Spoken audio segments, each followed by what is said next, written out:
The Great Dictator Yes. by Charlie Chaplin. He made Modern Times 4 years ago, and he's back. He's back first, like, all talky, Yes. because like, Modern Times is kind of, I don't know, sort of a crossover movie. It's, like, mostly kind of silent, but there is a lot of dialogue in it, Mhm. whereas this is, like, there's a lot of kind of classic Chaplin-esque kind of, bits in it that are physical comedy, but it's a talkie. Yeah. Even though I think there are some ways that it feels like the Jewish barber character in this movie is some kind of analog to the Little Tramp, right? He's not Yes. exactly the He's Little he is Tramp, he is very tramp-esque. and He's he very he tramp-coded. he wears almost the exact same outfit uh, Right, yeah. at points. But I think in that role, he's kind of resistant to talking. He's kind of Mhm. a quiet character who does talk Yeah. sometimes, and that enables him to be the silent one in Mhm. scenes where other people are talking, where he can maybe just say like a word or two, but then Right. continue to Yeah. be a silent comedy guy. Yeah. He isn't completely changing his entire style in this movie. Mhm. He's playing 2 characters though, right? Because he's playing the barber and then the dictator. Yeah, in the beginning of the movie, it says any resemblance between Hinkle, adenoid Hinkle, and the Yeah. Jewish barber is purely coincidental. Kind of just hanging a lampshade on the fact that Right. that they're played by the same character. It's a very strange, it's a very funny thing to put at the beginning of the movie because it's kind of like any resemblance between Austin Powers and Doctor Evil is purely Right. coincidental. But then You Nasty Spy also had a sort of, like, goofy any resemblance joke at the beginning. Yeah, I That guess was like, kind of any just resemblance between the characters and any real people is a miracle, I think was the joke that they made. right. Yeah, I thought that that was what this was doing before I like kind of read it, and I was like, oh, it's like a resemblance between the two characters and not a Yeah, resemblance yeah. of the character of Hinkle to Hitler. But it's still kind of making fun of the sort of, like, Yeah. any resemblance between the characters in it, because like, that thing is so often bullshit, like, it's like, at the end of, Yeah. like, Walk the Line, it's like, any resemblance, like, the movie's about Johnny Cash, the musician. They, like, show a picture of him at the end. It's like how all the movies say no animals were harmed in the making of this production, and yet everybody was eating salami on set. There you go. I mean, you're not technically not wrong. Yeah, I feel like this movie is, like, also feels, uh, kind of angry in places. Honestly, kind of more so even than the Three Stooges one in some spots. I also feel like this is Charlie Chaplin's way of, like, addressing the mustache thing. Yeah. This is his way of being like, "No, no, no, hang on. I get that we have the same facial hair, or, like, my character has the same facial hair Yeah. anyway." And but it's, like, almost kind of using that as, like, part of not necessarily the plot of the, but yeah, I mean, it's because it's like the tramp-esque character looks like the dictator, and so by the end of the movie, he can sort of swap places with him. Yeah, it's a classic situation where two people look alike and therefore swap lives for an amount of time. I mean, I was, remembering this movie is it's like the whole, like, back half is like they swap place where it's like the barber Mm, is everyone thinks he's the dictator, and it's like that's like just the last scene. It's like yeah. very, very brief. Right, he's still doing the tramp thing, but then the Hinkle character, since he's the villain, is sort of Charlie Chaplin going back to kind of how he started, which is like playing a heel, like playing a like asshole guy that like isn't sympathetic that you kind of want to see get kicked around, Yeah. right? Because like that's kind of how like pre-tramp or even like early tramp stuff, he wasn't as much of a kind of like cutesy sort of like, I just want to like take care of my adopted son sort of thing. It was more like, oh no, he'll like show up and like try to steal your girl and then like throw you off a cliff. Like it was much more, he was much more of a kind of like troublemaker type. And so I think he's leaning back into that like heel character side of Hmm. himself. I mean, in this. it's interesting in this that, like, he gets some comedy out of his extreme meanness. I think with, you know, a kind of asshole type comedy character in the vein of like Steamboat Willie Mickey Mouse, it's Mhm. somebody who's a troublemaker rather than somebody who is like a legitimately evil person, right? Yeah. It Uh is funny seeing a lot of, like, early versions of that, though, and maybe it's just, like, a sign of the times being different, but, like, Mickey Mouse is, like, torturing animals in right. Steamboat Willie. Right? It's like they're sort of like, "Oh, he's a troublemaker," but then you watch it now and you're like, "This is, you should be in jail. Like, this is not good." Are we a vegan podcast now? um yeah, though I will say like his portrayal of Hitler, it Mhm. is a combination of silly and scary in in quite an effective way, I thought. Mhm. I think, it's kind of cutting back and forth between what's going on for the Jewish barber in the ghetto and what's going on in Hinkle's office. And something about that, right? It's like, you see policies that are created in one place like trickle down into the other place. Mhm. And so you're just kind of watching all this horrible stuff happen over and over again that's punctuated by this comedy, right? But it's this melancholic comedy, I think. Yeah. This movie is not it's funny at times, but this is not a very funny movie. I think that this, like the comedic moments have the sense of like dread hanging over them in this Yeah. movie.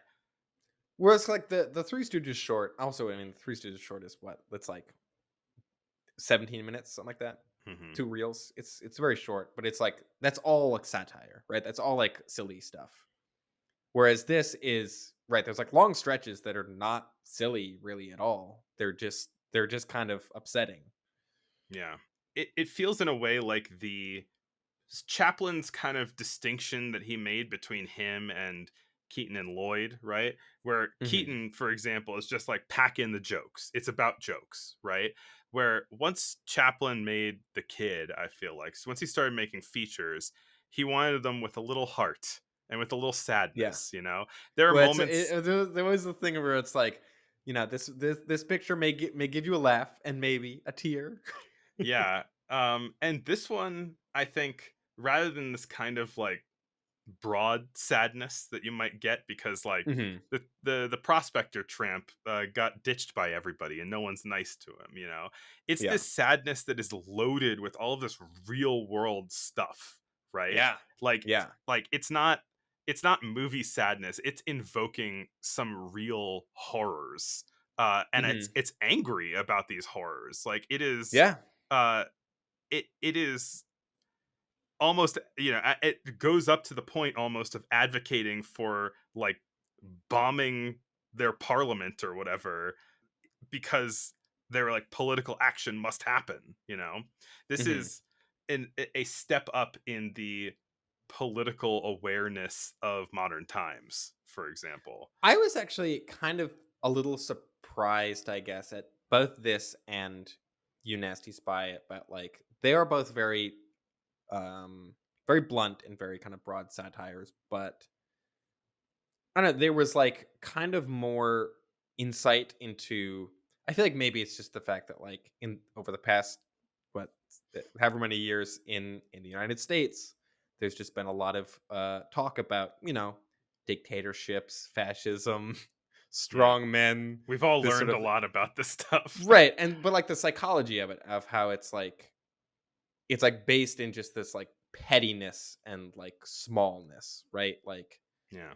I feel like Great Dictator especially is, like, really laying on just, like, how, like, dictators are, like, petty, cowardly, small Mm. men Hmm. who are, like, childish. Like you were saying, though, like, cutting between those scenes of, like, Hinkle and the people living in the ghetto, it'll have a scene of a kind of fairly silly scene of Hinkle being like, I'm making up an example, but it's like he had, like, a bad sandwich or whatever, and he, like, gets mad about it, and he's like, "Outlaw sandwiches." Right. And Yeah. then it's like and then it'll cut to, like, people starving because there's no food left. Like, it's that level of, like, kind of, that's like the tonal shift. But Right. then It's like it's adding this that's like context to the like mercurial dictator of like the human cost of yeah. the existence of that. But it's like there's such a clear understanding, right, of that the petty whims of this one guy are lead to like the suffering of, thousands to millions of people. Um and I don't know. I It's not that I didn't think that people were aware, obviously people were aware of that in 1940, but the sort of like how like clear cut it is, I think surprised me a little bit. Mhm. Because I think especially a lot of things about World War II or about Nazis are uh that I've absorbed are in hindsight, right? They're like with all of this additional knowledge, like since World War II has happened, that like there's a lot of understanding that people have about World War II now that they didn't at the time, or like there was just less information about it. And I think that it's uh but yeah, watching both these, I'm like, oh no, like they had a pretty good handle on it. Like they knew exactly what was up. Yeah, I mean, part of his inspiration for making this movie was hearing about the suffering of Jewish people that he knew Yeah. in Germany in the 30s. But yeah, I don't know. I do like, as I think we have seen in the past like couple of weeks, that like treating fascist leaning people as buffoons is a genuinely effective way of like combating that It's ideology. something that had to be rediscovered with the producers, right? Like it's I think that the thing I was going to say earlier was that like the horrors retrospectively of World War II, right? People knew about Hmm. the kind of pre-war horrors, which were not Right. good, and people knew about this weird guy who was trying to make a master race and invade countries and all this stuff, like, and that's already bad enough. And the Great Dictator is made on the basis of that level of awareness of badness.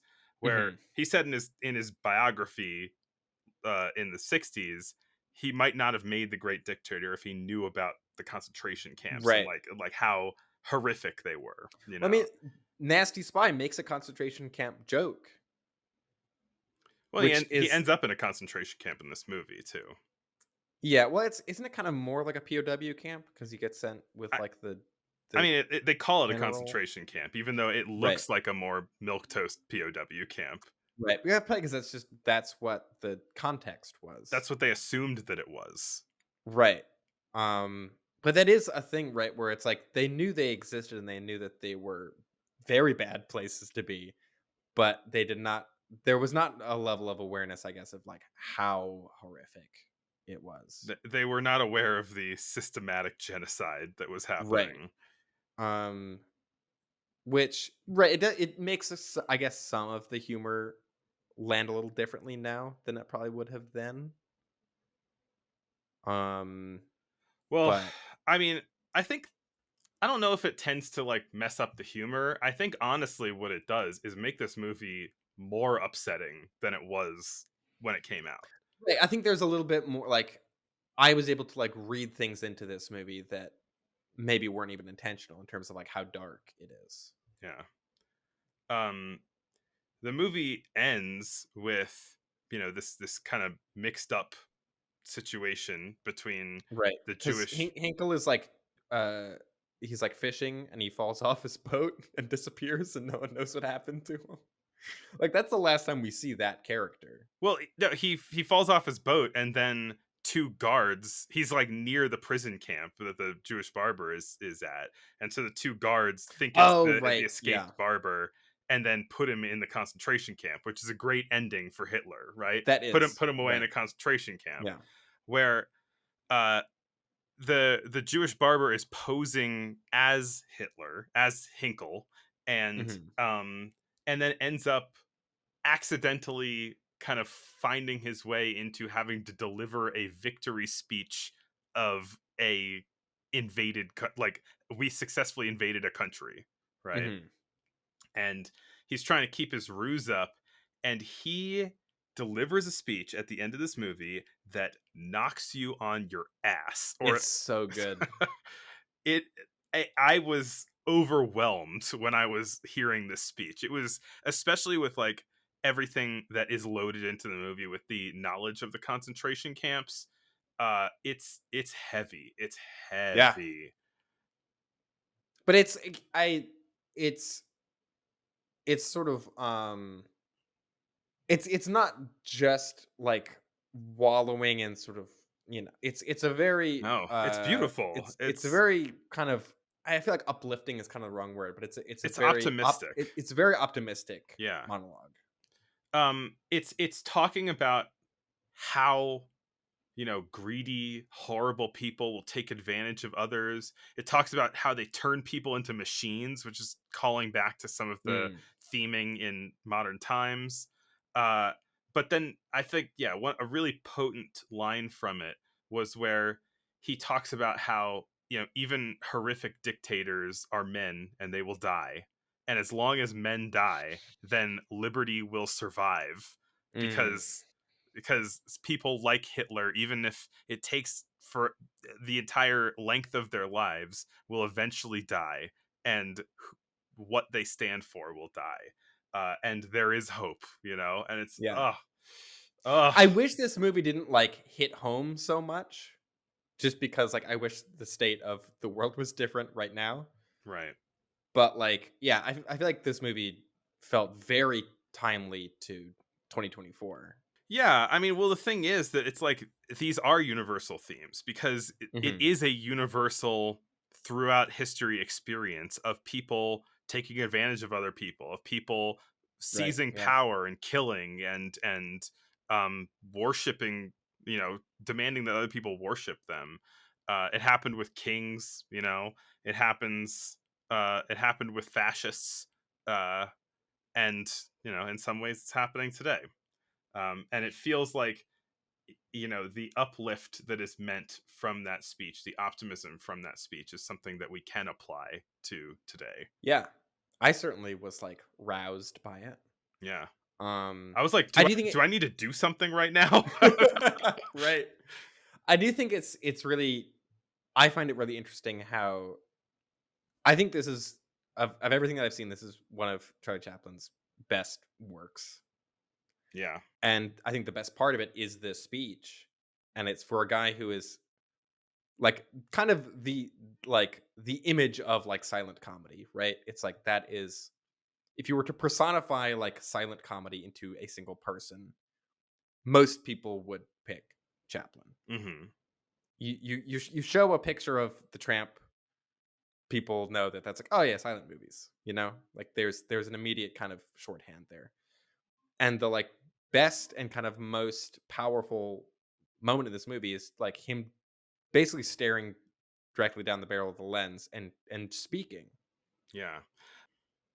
That's interesting in that sense, but it feels like Charlie Chaplin almost being like, if I'm going to speak in a movie, I'm going to, like, use my voice in the sort of poetic sense, right? It's like he's speaking up for people that he feels don't have a voice in the United States, who's Yeah. like not part of World War II yet, right? There's still kind of like a big isolationist movement to be like, no, stay out of the war. We did this already. We don't want to do it again. Yeah, this movie is depicting the human horrors of, it's like, we need to help here. Yeah, for everything that I don't like about Charlie Chaplin as a person, of like the person he was, and there's a lot not to like. I think like him making this movie and being so kind of outspoken is really commendable, because Yeah. he does a good job with it. Like he's not just yeah, I don't know. Like the way that this movie ends, I found very yeah, very powerful. Yeah. Honestly, that ending speech was like one of the most powerful moments I've ever experienced in cinema. I was awestruck by it. It's just him talking. Like Yeah. there's really, he ceases to become a character in that moment, and it really does feel like Charlie Chaplin the person Yeah. is just speaking to the audience and being like trying to express how he's feeling about this and trying to impart a sense of a sense of hope, but also a sense of sort of like right action is needed. He's like, no, no, no, we shouldn't sit this out. Like this is important to pay attention to. I really like what you said there about it being the silent comedy guy who's speaking right now, right? I think when we talked about modern times, one of maybe a light criticism that we had of it is that it didn't do anything super monumental with taking the tramp and allowing him to speak, Hmm. right? Right. It was just, oh, he's going to sing a song in fake Italian French whatever Yeah. now, it's like that's nice, but it's like I feel like you're not doing much with that. And Yeah. if we are to take this context of like, you know, the Jewish barber is an analog to the tramp. This is Charlie Chaplin's first real sound movie, and so and most of I would say that there's more talking that this character does in that speech than all of the rest of the movie put together, and uh, and so this is in a way that moment, right? It is that very powerful moment, and he found a way to make that distinction really hit hard. Mm. Good movie. Yeah. I feel like after all that, I want to do like a lightning round of just jokes that I liked in Yes, this do it, movie. do it, do it. In the beginning, when the barber is fighting in World War I, he drops a grenade down his pants. That's funny. Yes. When he's in the airplane, the pilot asks, "How's the gas?" And he says, "Terrible. Kept me up all night." There's right the sort of introduction to Hinkle, the sort of Hitler analog, is him doing just the absolute best A plus gibberish German anyone has ever done, Yeah. including his whole thing of like freedom stunk, democracy stunk, which is just very funny. Also, a thing that is this isn't even really a joke, but I found it very amusing that like right the all of the stormtroopers, the like Tomanian soldiers that Mhm. come in and like are like burning down storefronts and things are all played by just American actors, and so all the stormtroopers walking around saying things like "Hey, you," and "Why I oughta," like they have this Right. kind of they all sound like they're from Brooklyn. Maybe there's a point there, like the movie Fury. Maybe, maybe. There's the famous globe balloon dance in this movie where Hinkle is dancing with the globe. I think that's like a very kind of famous image from this movie. There's the whole rivalry thing, right, with Hinkle and Benzino Napolini. I wonder who that's supposed to be.